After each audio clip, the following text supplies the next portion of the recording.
diamond-covered Rolls Royces, $33 million Ferraris, and from there, it only gets crazier. These are the most expensive cars of soccer players.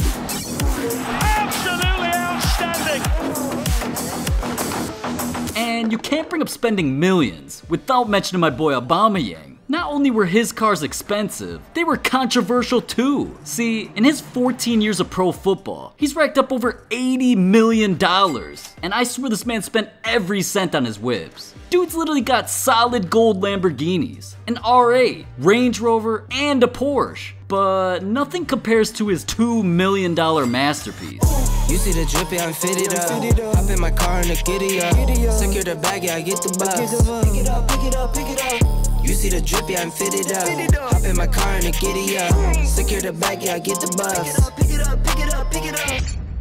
Dude's looking like he's living GTA in real life. This LaFerrari comes with a V12 engine, has a top speed of 220 miles per hour, and can go 0 to 124 faster than you can watch a TikTok. Now, personally, I thought the paint job was pretty crispy, but his fans, they were pissed. It's pretty known in the car community to keep a LaFerrari the traditional red. So when Aubameyang took to Instagram and posted his pearlescent chrome, got his ass roasted. People were saying things like, I didn't think ruining a LaFerrari was possible, and that it looked like a little kid picked his paint job. But Aubameyang responded exactly how you'd expect, saying, hate me or love me, we don't give a fuck. And he made sure to surprise his haters with something special. He got his $300,000 Lamborghini Huracan wrapped the exact same way. Then he let all the trolls know that to live like him, they'd need a cheat code. Now with a garage filled up like this, I didn't think you could top it. But then I found out, Neymar, he has cars that literally nobody else in the entire world can buy. Yeah, see, he makes around $100 million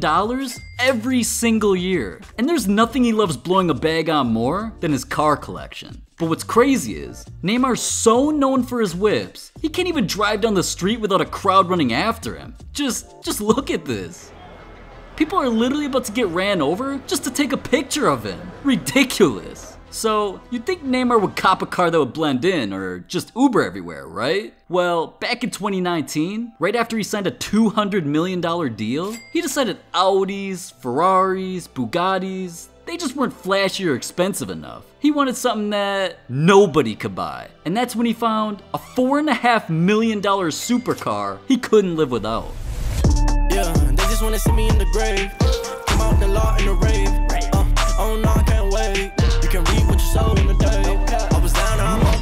This thing looks like a damn spaceship. This Lamborghini Veneno has a V12 engine, can go 221 miles per hour, and there's only 5 of these in the entire world. So yeah, I mean, I'm sure he won't get recognized driving this down the street. But you wanna know what's crazier than that? It's not even the fastest car he owns. Later that year, Neymar decided it was necessary to spend a few more million because $4 million on a single car, it didn't dent his bank account enough, so he had to level up.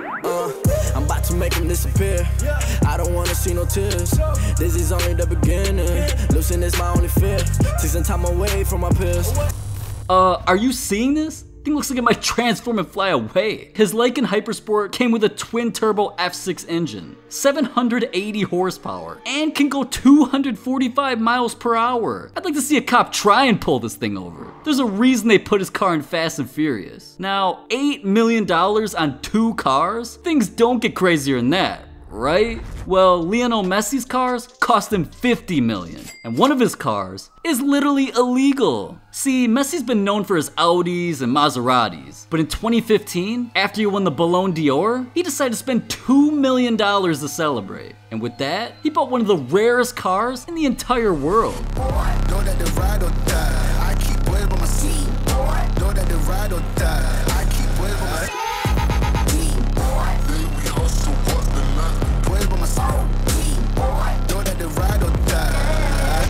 Now, I don't know what it is about these soccer players, man, but I feel like they played a little too much Need for Speed growing up. They're getting cars straight out of a video game. Messi's Pagani Roadster has a V12 engine, 6-speed transmission, and can go 208 miles per hour. That's That's literally fast enough for a plane to take off. Now, I don't know what Messi's running from, but I don't want to find out. Now, as happy as Messi was when he bought it, as soon as he drove it off the lot, cops pulled him over for not dropping a like and subscribing to the channel. Yeah, you will literally get arrested if you don't subscribe. So what are you doing? But they also told him his car's so dangerous, it's not even allowed on the road. Yeah, I just hope he can get his money back. Otherwise, he spent $2 million for nothing. But do the math. He's still got $48 million of whips in his garage. And more than half of that was on a single car. See, back in 2016, Messi got an anonymous tip that the owner of his dream car was finally selling it. So he dropped everything, raced to his private jet, and flew to the car's auction in Paris. But there was one huge problem. Cristiano Ronaldo. See, before Messi's plane landed, Ronaldo offered millions to the dealer to buy the car himself, just so he could pull up to El Clasico in Messi's dream car. I guess the rivalry on the field just wasn't enough. But the auction house knew Messi was on his way and wanted to give him a shot at making a better offer. So when Messi showed up, the two battled it out, made their bids, and things got pretty heated. Neither of them were trying to leave without this car, but eventually, the price got a little out of Ronaldo's budget, and for the first time in his career, he accepted defeat. That day, Messi became a champion again, but this time, the trophy cost him $33 million. Yeah, all that for a 1950. I'm making YouTube videos. Now, Ronaldo didn't let the defeat get to him. After all, he's already got over $22 million in cars. I'm talking he's got so many, he literally lost count. How many cars do you have right now? I don't know. Yeah. Hold up. You mean to tell me he doesn't even know what's in his garage? Ridiculous. Now what's crazy is, half the money he spent was on his Bugatti collection. Back in my day, people collected baseball cards. This dude collects $1 million cars and forgets about them. What? See, in 2016, he spent $2 million to go 253 miles an hour in his all-black Bugatti Veyron. And just a year later, he spent another $3 million on a silver and black Bugatti Chiron. This time, with customized CR7 headrests on the seats, his logo on the left-hand side, and Ronaldo got so much attention for buying this, the company wanted him to become the face of their brand. Now, with Ronaldo already copping 2 Bugattis, is it really a surprise that in 2020, when Bugatti released their rarest car yet, Ronaldo was first in line? Yeah, he decided there was no way he could live with himself if he didn't spend $12 million on this. Took the wife Lazarati, that's peak. At the spice, the color Murray, that's me. My advice off the order I seen. Christ alone, he don't promise you. Don't say that. You know that man don't pay that. Trying to stunt in your rentals. I too wanna cry at him. Man, I thought my Toyota Camry was fast. Ronaldo's not playing. His all-white Bugatti Cento Dieci came with an 8-liter W16 engine and can go 236 miles per hour. Not to mention, there's only 10 of this car in the entire world. Now, even though Ronaldo spent $17 million just on Bugattis, he spent even more millions on cars for a rainy day. Back in 2019, after winning the Serie A championship, Ronaldo wanted to spend some millions to celebrate. And that's when he spent over $900,000 on a limited edition McLaren Senna. It came with a twin-turbo V8 engine and was designed to look like a shark. So, just like Ronaldo always does, as soon as he bought it, he had to flex it to his 200 million followers on Instagram. Now, what's crazy is, Ronaldo only meant to flex the McLaren. He didn't even realize that 2 of his $400,000 Rolls Royces would pop up in the frame. But yeah, Ronaldo's also a big fan of those cars as well. He's been spotted in an all-white Rolls Royce Cullinan and another all-white Phantom. So he's not always in cars that can go 5 times the speed limit. But speaking of cars that go over 200 miles an hour, what would a car collection be without a couple Lamborghinis? And as you could have guessed, those are some of Ronaldo's favorites. He spent over $300,000 twice on Lamborghini Aventadors. One all white and another all black. But this car might be something he regrets. I think from now on Ronaldo should just Uber, man. This dude's crashed Lamborghinis, Paganis. It's costed him millions. But worst of all, one accident nearly ended his career.